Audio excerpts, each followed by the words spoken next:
amount of reagent, go little deep. Now we repeat the process with channel B. The tip go little deep just above the bottom. Now the incubation period is over. We'll just take the reagents through the electronic pipette, go deep just above the bottom, deep, and confirm, eject the tip, tests are done. So now we'll just wait for the graphs. We can just click the finish button. Now we see in platelet aggregometry we have done TRAP and ADP-TEM. See, this patient has just started clopidogrel and we can see the effect of the clopidogrel because platelet activation is not happening in the ADP-TEM. Now we see in this platelet aggregometry we have done TRAP-TEM and ADP-TEM and we have seen that patient has taken clopidogrel and we can see that ADP graph, area under the curve, is very less. That means platelets activation is not happening because of the clopidogrel. Similarly with the TRAP-TEM. So now what we'll do the viscoelastic testings for this patient. We'll see the extrinsic intrinsic pathway, we can see the fibrinogen function, and we can also see if patient is on heparin, then how heparin reversal can happen. So now we have seen with the platelet aggregometry that patient is on clopidogrel, his platelet pathway is blocked. So now we'll see the viscoelastic testing for the same patient, and here we are doing the extrinsic pathway with XTEM, intrinsic pathway with INTEM, fibrinogen level with FibTEM, and we also see if patient is on heparin, the reversal of heparin. So we'll start again with the same process. We'll write the patient name,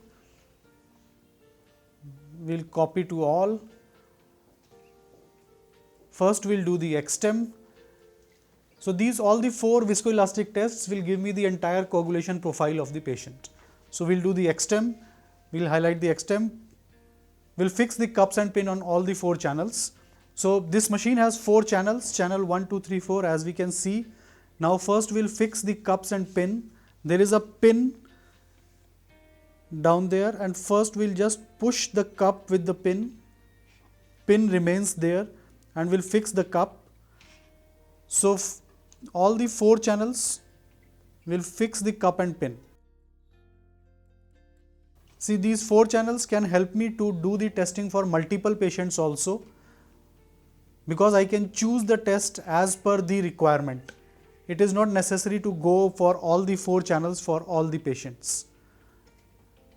So now we have placed the pins. Now we'll just fix the all 4 cups.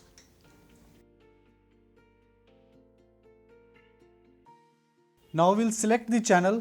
We'll select the channel XTEM, which is on channel number 1, and we'll initiate the electronic pipette.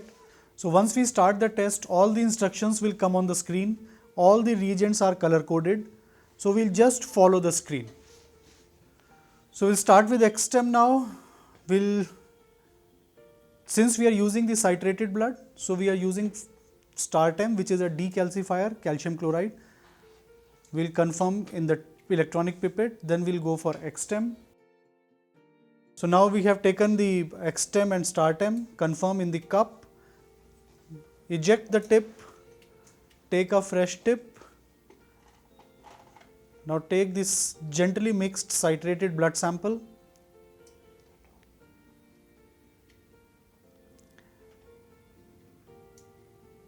Put the blood back into the cup, then for mixing again we'll mix it with the help of this electronic pipette, eject the tip, and immediately within 30 seconds we have to push this cup up, otherwise coagulation process will start. So this is one test. Similarly we do all the 4 tests on all the balance 3 channels with FibTEM, INTEM and HepTEM. So we'll select the FibTEM first on the screen, start. Now it says take the red, which is XTEM, because FibTEM is giving me only the fibrinogen values. So first we are taking tissue factors, confirming in the cup, eject the tip, take a fresh tip. Now take the fibrinogen. which is FibTem. This FibTem has a strong platelet inhibitor, so it will give me only the fibrinogen values, not the platelet thing. Now we'll take the gently mixed citrated blood, transfer this into the cup. For mixing, again we'll aspirate everything, eject the tip, and again within 30 seconds we have to push this cup up. So this is about second. So now we'll choose the third test on the screen. Start. Since this is for intrinsic pathway, we are doing INTEM. So here again we are using first the STARTEM, calcium chloride, to decalcify the blood. One more for air cushion. Then we'll take the INTEM reagent, transfer this into the cup, eject the tip, take a fresh tip, take some blood sample,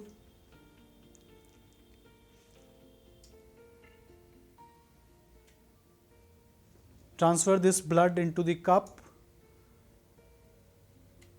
For mixing, we'll again aspirate it and transfer this back into the cup. Eject the tip, again push the cup up within 30 seconds. That's it. Now the fourth test. Now since this is a cardiac patient, we assume that this patient might be on heparin. So we'll also do the HepTem immediately. So first we'll do the INTEM blue reagent.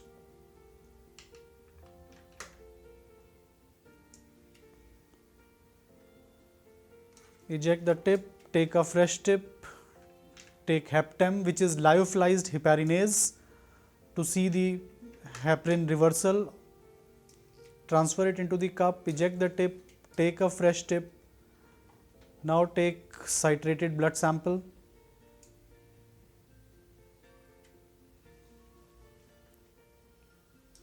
Into the cup. For mixing, again aspirate and release. Eject the tip and immediately put the cup up. That's it. So we have done all the 4 channels.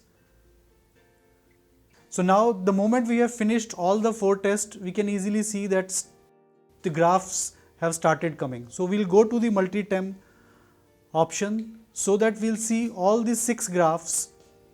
This machine has a standard overlay also. So see, first we'll see XTEM. Its CT is within range. His CFT is again within range. And the graph amplitude is going as per the standard overlay. This machine has some 40 different parameters to judge, because this is approved for research also. So you can choose the parameters which you want, and by default you can see all the parameters. Now the running time for this entire 4 tests is just less than 3 minutes at this point of time, and we can see that this patient has very strong fibrinogen value because FibTem is going very strong. His XTEM is also fine. His INTEM and HepTem, still it is running the CT time, so we have to just wait for that. But by this we can see that there is no fibrinogen deficiency, and I am not seeing any even platelet deficiency also, because his XTEM amplitude is absolutely within the standard overlay or within the normal range.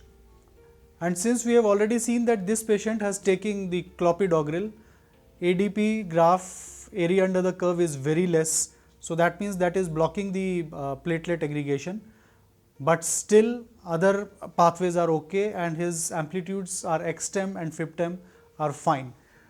But again INTEM is showing up slightly prolonged CT time, so might be this patient is on heparin, or since this is an intrinsic pathway parameter which is equivalent to APTT in the lab, so this might be because of the heparin or because of factor deficiency. But now we can see his heptem has crossed the CT and we have seen the CFT time.